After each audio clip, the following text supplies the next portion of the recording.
When I think about the way we used to be, when I think about the things you took from me, I know that I am so much better, better.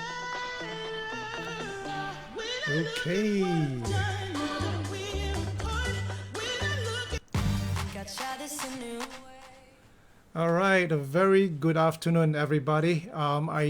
I want to welcome everybody here coming on to our second series talk, The New Normal, and this is our third talk here in the second series. My name is Pong, and I am the CEO of Strength Asia. And as I'm talking right now, we are going also live onto Facebook. So Rashma, if you're out there and we are live, can you just give me a thumbs up here and we'll be okay here? All good. Thank you very much. That's cool. So once again, everybody, welcome to Strength Asia's talk here this afternoon, which is the second series that we are hosting here, and this is our third talk here. Today, the topic is effective communication in the new normal for workplace success here. Once again, welcome everybody to Zoom. And I just want to share a little bit about Strength Asia before we get into the talk proper here. Strength Asia, what do? We actually work with organization here in Asia. And creating a culture of engagement, for our, clients here in Asia. By saying, creating a culture of engagement here, it simply means, how do we help people to be more engaged? How do we get people to be more satisfied, more impactful in their relationships, in the things that they do? In other words, how do we get people to be stronger here? So, and the reason why we are doing these talks is because we just want to get connected with everybody out there, in this really, this COVID season 19 here. And today, hey, for those of you who are in Singapore, this is the end of phase 1 and we're getting into phase 2. So I think every one of us is beginning to get back into into the restaurants, and we can visit our parents and all that, all over again, right? So thank you so much to the government who's been taking care of us. Really, really excited about this. Now today, as we are giving the talk, as I'm sharing the talk here, what I really love everybody to do on Zoom, it's really, anytime, if somebody can mute the voice for me, that'll be great. Thank you so much.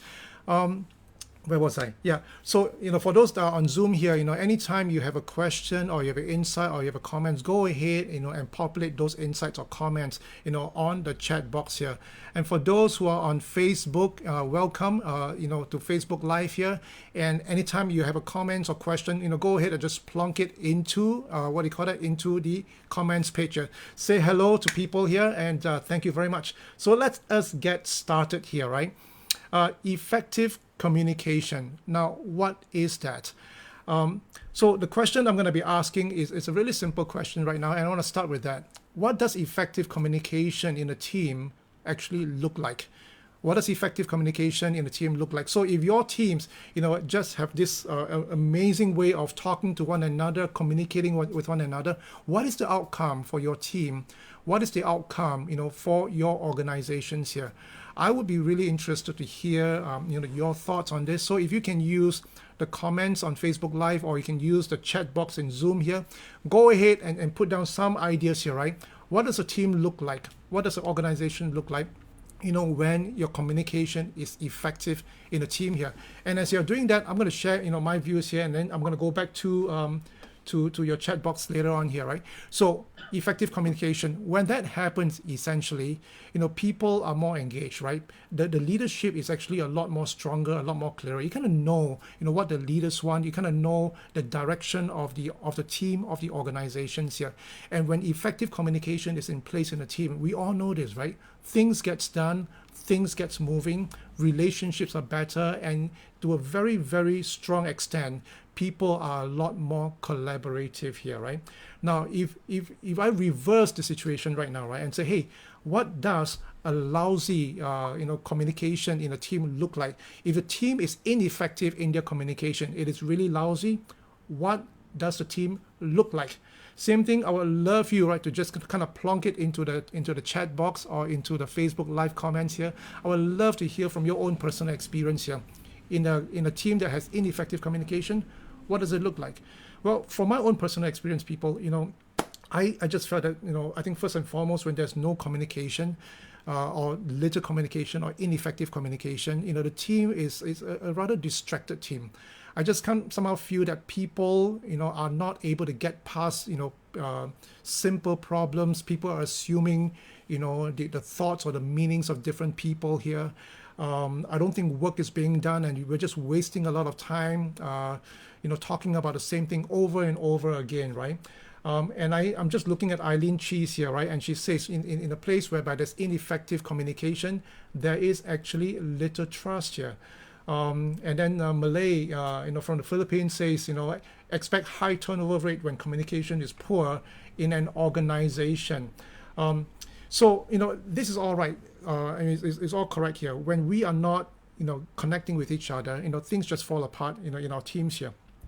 Now, there are three simple things that every team must have in order for them, to be able to communicate very, very effectively. It all boils down to these three simple ideas here. Number one, confidence. Number two, content. And number three, capability here, right? If you have these three things in your teams here, I assure you that your communication is going to be super powerful and super effective here. And let me explain these three words as to what they mean here. Confidence. Confidence in team communication simply means is I know when to speak up. I know, that this is a place that is open. I know that the system embraces diversity of views, and they are open to different people contributing different ideas. The culture, does the culture accept us in coming up with contrarian views here, right? So it's about the confidence of stepping up and speaking up here. That's confidence. The second factor that really builds for effective communication is content, right? It's what do we do when we are talking, right? What are we talking about? So this is the what's in the talk here. Have you ever, think about, every time you're in meetings with your colleagues, or you're talking with your team members here, right? Are you on point? Or are you, totally disfocused on the point? Or are you all over the place? Or are you talking about the same point over and over and over again, right? Having a mastery on content here is critical to the effectiveness of communication here. And the third one is capability. And capability is how do we talk? So confidence is when do we talk? And then content is what do we talk, and capability is how do we talk here. So how do we talk here is are you able to say things in a way that people actually understand you the way you intended it to be, right? Are people actually crystallizing the intentions of your words? They actually fully appreciate and understand where you are coming from here. So we have basically confidence, content, and capability here. Now, I'm really interested to find out from all of you who are out there right now, in your own teams, in your own organization, what do you think in terms of confidence, content, and capability in your teams here? How is this playing out here? So I'd like to do a very, very quick poll here, and I'm going to share the poll with everybody. And this is going to be an anonymous poll. I have no idea, whether you are actually, who you are actually, right? So I'm going to launch the poll, and after everybody have answered, I will then, I will then share the results with everybody here. So the poll right now is being launched here. So go ahead. There are three questions. The first question is this: how would you rate the confidence of your team members to speak up in team conversations, right? Is it no good, average, or good here? Number two is how would you rate the content in your team in terms of conversations, right? And number three, how would you rate the capability of team members in team conversations here? So go ahead, there are a lot of you here in the room here. I'm just going to take some time and let you do the poll here. So while you do that, I will just play some music for everybody here. All right, so keep going on that, and I want to just go into, I'm going to go into Facebook Live right now and say hello to Joyce Stowe. Hello Joyce, thanks for coming. That's really cool. All right, keep the polls coming. Keep the polls coming. This is really... So the three questions for those who are in Facebook Live and you don't get the, you don't get the poll here. But the question is how would you rate the confidence of your team members to speak up in team conversations? How would you rate the content in your team conversations? And last but not least, how would you rate the capability of team members in team conversations here? All right, I'm going to take another maybe 30 seconds before I close the poll here, because everybody's just coming on to kind of vote right now. Very cool. I am really, really interested in the results here. Okay, countdown, 10, 9, 8, 7, 6, 5, 4, 3, 2, 1. All right, I'm going to end the poll right now, and I'm going to be sharing the results with everybody here. So share results here. So the question number 1, how would you rate the confidence of your team members to speak up in team conversation? 6% says no good, 40% says it is average, and 55% says good. That is amazing. I'm so glad to hear that. And number 2, how would you rate the content in your team conversations? 4% says no good, 62% says it's average, and 34% says that it is good. Last but not least, how would you rate the capability of your team in team conversations here? And this is really interesting, right? 11% says it's no good. 57% says it's average, and only 32% says it is good. Now, this is really, really fascinating for me, right? Because as you think about these 3 different factors that affects effective communication, and that is confidence, content, and capability. Capability actually has the largest percentage where it scores under no good and average here. All right, I'm going to close the poll right now. And if you think about it, ladies and gentlemen here, of all these 3 factors here, confidence, content, and capability, in my personal opinion, I feel that the one that really drives communication effectiveness is actually our capability in being able to hold conversations here. Why is that? If you are capable of holding rich and difficult conversations with your colleagues, if you are capable of having conversations with your teammates here, it drives confidence, right? It enables you to say, hey, look, I dare to speak up because I'm capable of speaking up. Number 2, it drives the urge to be more accurate in what you're saying, to be more succinct in what you're saying, and to be more on point in whatever you're saying. It drives content here. So capability, the way we talk, is critical to the effectiveness of how we talk. Now, listen to what Albert Einstein said to Charlie Chaplin when he actually met him at a party one day. And I'm going to read off from my screen here. And Einstein said this, right? What I most admire about your art, Chaplin, is your universality. You don't say a word, yet the world understands you. And Chaplin replied, Einstein, he said, it's true, but your fame is even greater. The world admires you when nobody understands what you say. Now, that's really, really cool, right? On one hand, Chaplin don't have to say a single word and people understood him. And Einstein have to say a number of things, and yet people, even though they don't understand him, they love him, right? Everything that we do all anchors on a simple concept of words here. Because at the end of the day, words and how we use these words here, at the very heart of it, they define us as being humans here. Because words and how we use words in our life, how we use words in our teams, in our organizations, in our families, they let us be understood by other people. And, we all know this, right? Words matter, but how you say it, how I say it matters a whole lot more. How often, have you had this experience whereby you said something, but people, when they hear it, they totally misunderstood you for it? What could be a really tragic situation is that they actually accused you of things that you never say. But actually, you said something, right? But the way they understood you is completely different from what you just said. Words matter, but how you say it matters a whole lot more. The Harvard Business School, in a recent research, found that the number 1 attribute for successful people actually lies in their ability to be able to speak passionately, speak professionally, perceptively, and proactively, right?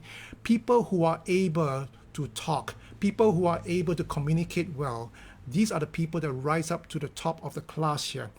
And, this really underscores the ability, the capability of every one of us in our teams in being able to hold conversations with one another, to be able to talk to one another here. It either engages or disengages us. It either makes us succeed or it makes us fail. It either makes us, thrive, or it makes the team dies, right?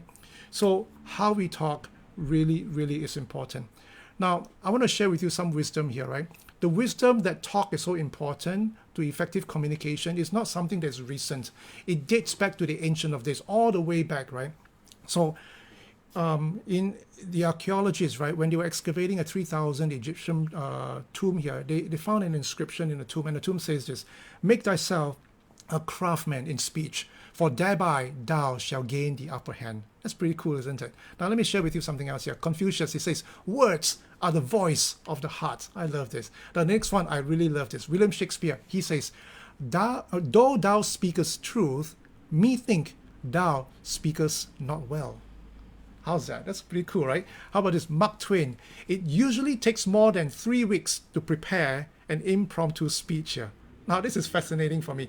A lot of times we think, hey, people speak so well, right? But little did we know that they've been honing that capability to be able to talk really, really well. And for some, even on an impromptu basis here, right? Winston Churchill. Courage is what it takes to stand up and speak. Courage is also what it takes to sit down and listen here. And Dale Carnegie says, right, there are always 3 speeches for every one you actually gave. The one you practiced, the one you gave, and the one you wished you gave, right? And all this has got to do with the way we talk, the way we use our words here. And last but not least, Dorothy Neville, and I really loved it. She said, the art of conversation is not only to say the right things at the right time, but to leave unsaid things at the most tempting moment here. Words that are said, words that are hold back, they have an impact on everything that we do here, because our words has a direct impact on an influence on people around us. Our words influence and impact people around us here. And everything that we do, the impact, the influence that we have, it all rides on this simple idea, conversations. Everything that you and I do in teams, everything that you and I do in our companies, in our relationship, in everything that we do, it rides on this simple idea called conversation, because conversations is everything. If you think about it, leadership is conversations, right? If you think about it, culture is conversations. Relationship is conversations. And last but not least, transformation is conversations. Now, let me just describe this a little bit. If you have a great relationship, if you have a great leader, right? A leader that you respect, a leader that you follow, it is very likely that you have great conversations with that person here. Now, if your relationship with somebody is really, really good, I will guess that your conversation with that particular individual is intimate, it is rich, it is really, really awesome here. Same thing here. Relationship is culture. What is the culture of your team like?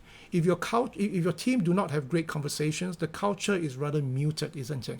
But if your team has great conversations, they are able to explore, they are able to talk about diverse things, that culture can be a very rich and energizing culture here. And last but not least, transformation is conversation.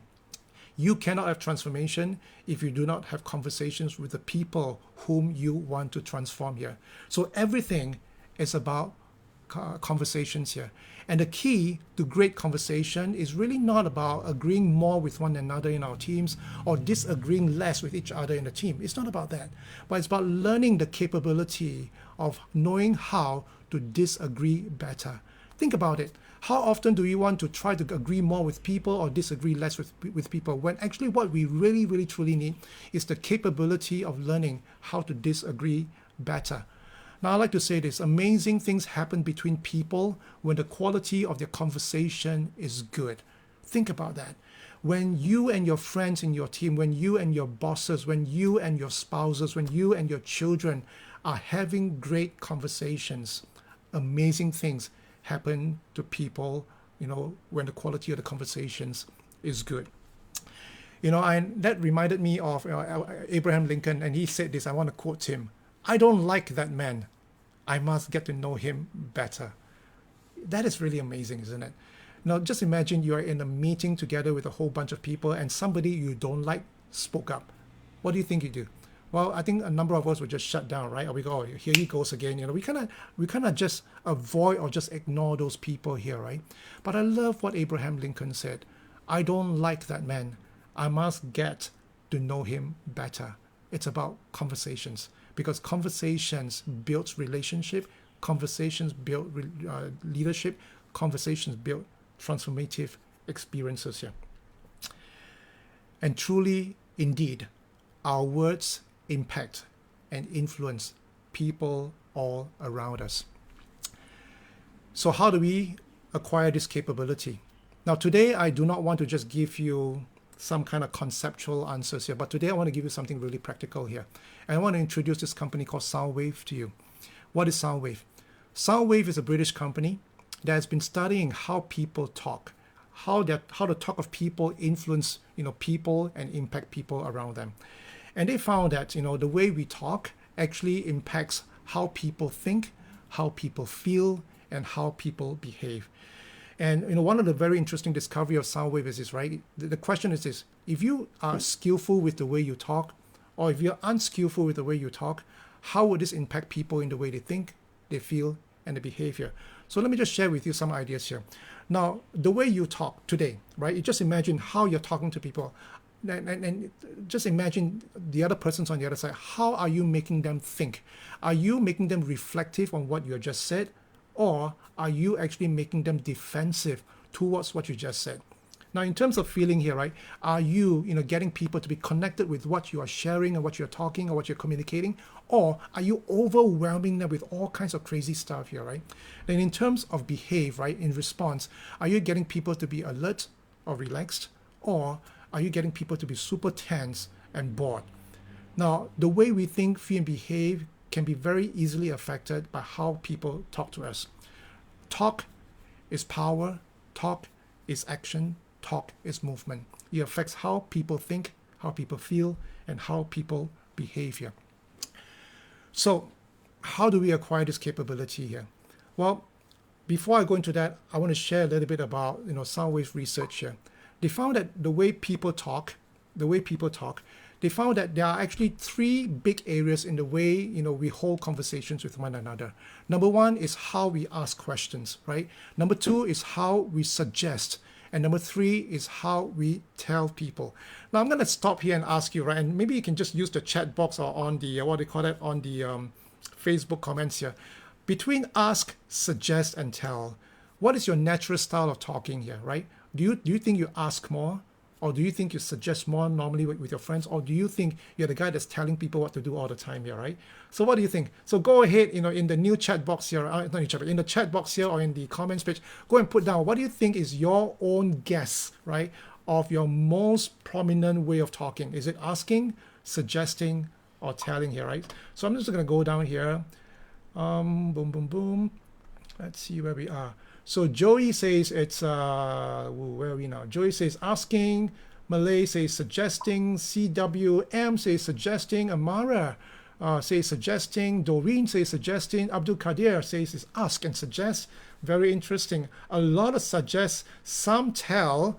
And let's look at, let's see, Bonnie Chan here said something here, and she says, I do and suggest, I do ask and suggest more here, right? Anybody else? Yeah, cool. So this is interesting, but you wouldn't know this, right? So let me just kind of break it down a little bit for you. Now, what Soundwave discovered was this. Under the asking voice, under asking segment here, right? They found that there are three different kind of voices that people use. The way they ask is, they probe, they inquire, and they diagnose, right? To probe means to go deeper into the conversation. To inquire is to figure out, what are the possibilities of what could be. And to diagnose is to, understand the pros and cons in whatever we are talking about. Now, the second voice is suggest. And under the suggest category, there are three other voices: to articulate, to advocate, and to advise. To articulate is just to say things as a matter of fact, just like a newsreader reading the news, right? To advocate is to come from a position of emotion or emotive response and say, hey, this is what I believe in, right? And to advise is to tap into our personal experience and to give insight and directions to people here, right? Articulate, advocate, and advise. And the last category of voice, which is tell, has three different voices. It is critique, it is challenge, and it is correct. Now, to critique is to tell people, hey, I like this or I don't like that, right? What's right with this and what's wrong with this? To challenge is to disrupt the thinking of people and help them see a different perspective and be motivated at the same time. To correct essentially is to move people back into the right boundaries, right into the right space here. So these are 9 voices that we can use. And every one of us, right, according to Soundwave, every one of us have our top preferred natural voices, right? So you just think about it. Some people, the way when you think about their names, right, you instantly kind of know how they talk because that's how they talk all the time. Think about yourself, how you talk, how you interact with people, how you communicate with people, right? It is almost always the same way. So some people may have a combination of inquire, diagnose, of challenge, right? Some people may have a combination of probe, advocate, or critique, or some people may have all the telling features here, right? Critique, challenge, and correct. Now, if somebody has all these three voices, you pretty much can imagine this person is talking with his finger pointing at people all the time, isn't it? All right. So the idea here is this: do you know your preferred voices? And why is this important? Because if we know our preferred voices, then the next question that we have to ask ourselves is this: are we using our voices skillfully, or are we using our voices unskillfully? Most of us are not very conscious of what our preferred voices here. And because of that, sometimes when we use our voices, we are not sure if we are skillfully using them or unskillfully using them. So I want to share this very quickly. What does a skillful voice look like? Well, if you are using, say, for example, right, the inquire voice skillfully, the effect on people is this: you are making people feel engaged. People somehow love what you are saying. People somehow are involved in your conversation here. They just feel that you have heard them, you are seeing them, and you are listening to them, right? People feel engaged if inquiry is used skillfully. What about if it's an advice voice that is used skillfully? Well, people feel assured. People feel assured that advice is a very, very good advice. It wasn't something that I didn't ask for, but it's something that I really needed, right? A skillful use of the challenge voice, disrupt people, but at the same time, it makes people feel very, very energetic and very, very motivated here. Now, let's explore a little bit of the unskillful voices here. What if you use your challenge, unskillfully? Well, people may perceive you as an attacker, right? So every time when you open your mouth, right, it's my gosh, it's like, why is he attacking my opinions again? Why is he attacking, my situation again, right? People feel that you're attacking them if you are unskillfully using your challenge voice here. Now, I have to admit this, right? I do belong to this category. When I first realized this, I realized I love to challenge people. My intentions is to really help people to become better. But because I'm so unaware of this voice here, that when it comes out too strong, it comes out over accentuated, it comes out almost as if as attacking people, and people feel kind of repulsed sometimes, by the way I challenge them. So that's one, that's my realization of unskillfully using this voice here. And the last one here is inquire, right? If you unskillfully use inquire voice, you may come across as being an interrogator. People kind of feel like, my gosh, are you a police inspector or what, right? Why are you interrogating me, right?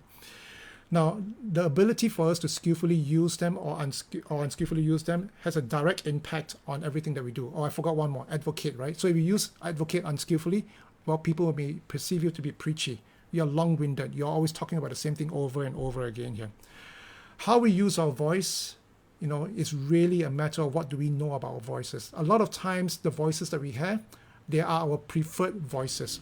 These are our natural, preferred, go-to voices that we want to use every day. But just because they are our preferred voices, ladies and gentlemen, they do not need to be fixated. You do not need to be fixated over just those preferred voices. Why? Because we have 9 voices to tap into. There are 9 voices that you can use, and the whole idea here is to learn how to use all the 9 voices so that we can use different voices with different people at different times in the right place at the right time, so that you have power in your conversation, so that you are effective in your communication here. The whole idea is this: the way we talk do not need to be fixed. Sometimes people say, I cannot help it, that's how I talk. Well, that is the limiting belief here, and I want to challenge that, right? The way we talk is not fixed. But when we actually know, how to use all our 9 different voices, and then begin to be able to master them, the way we talk can be extremely fluid. So once, just imagine, right, that you're able to use different voices with different people at different times, at different places, in different occasions. What's going to happen is this, right? When you are in a conversation, you can actually shift the dialogue. When you realize that it's not going the direction they want, you can change the conversation, and eventually you are able to shape the culture, shape the outcome, shape the objective that you want. Shift the dialogue, change the conversation, and shape the culture here. So this is really what Soundwave has been doing, and I'm really, really excited about that. I'm using this, my clients are using this, and I'm using this to help them, learn how to be more engaged with one another, how to communicate better with one another, and how to get more things done, and in the process, build fantastic relationships here. So what do? Well, you're going to do these 2 things, right? if you really want your team to be communicating effectively, you got to enable them to acquire this capability here. And then once you have this capability, you got to empower them to use their voices or to use this capability in any space that they want here. So how do we do this? Well, Soundwave. Soundwave, has come up recently with a new tool called the Brilliance 3, and this is a really simple tool here, right? It's called the Brilliance 3, and when you do the assessment, it actually will report back to you what are your top 3 most preferred voices, and the report will show you, the positive impact when you use the voices correctly, the negative impacts when you're using the voices wrongly, and what are the things that you need to do in order to be able to use these voices really well in the space of your context or in your teams and all that. So that's Brilliance 3 that will give you your top 3 voices here. So if you guys are really interested in finding out about your top 3 voices that will help you in effective communication, I would strongly encourage you to do the assessment for Brilliance 3 under Soundwave here. And I got good news for you here, right? I contacted Soundwave yesterday and I said, look guys, we are doing this talk here. Would you partner with us and give our members here, right, our people who's coming for the talk here, a special rate to be able to do the Brilliance 3 here? And guess what? They said yes, right? They said yes. So I'm really, really happy to announce this. Here's the QR code here. Go ahead and take your camera and and register the QR code. It'll bring you to a lead page here, and in the lead page here, there's a whole bunch of data information in there that's going to tell you a little bit more about Brilliance 3. And if you're interested in acquiring this assessment at a very special price, go ahead and register, and then give us about a week or so, and we'll get back to you with the promo codes so that you can get onto Soundwave and buy the Brilliance 3 and do the Brilliance 3 assessment at a knockout price that has never ever been in existence before. All right, so that's it. So I'm done for today. Thank you very much. Time now is 4:32. Thank you for coming. So what's happening right now? So next week, we are going to be meeting again. So I'm just going to go past this here. So next week we're going to be meeting again. I'm sorry, not next. Is it next week? Yeah, it's next week. What am I talking about? Next week, right? So next Tuesday we're going to be meeting for the last talk in this the new normal series here, right? And the topic for next Tuesday is change is the new normal. It's going to be on the 23rd of June at 4 p.m. to 4:30 p.m. So with that, ladies and gentlemen, thank you for staying around. Thank you for coming. And I hope to see everybody soon next Tuesday. Take care. Bye-bye.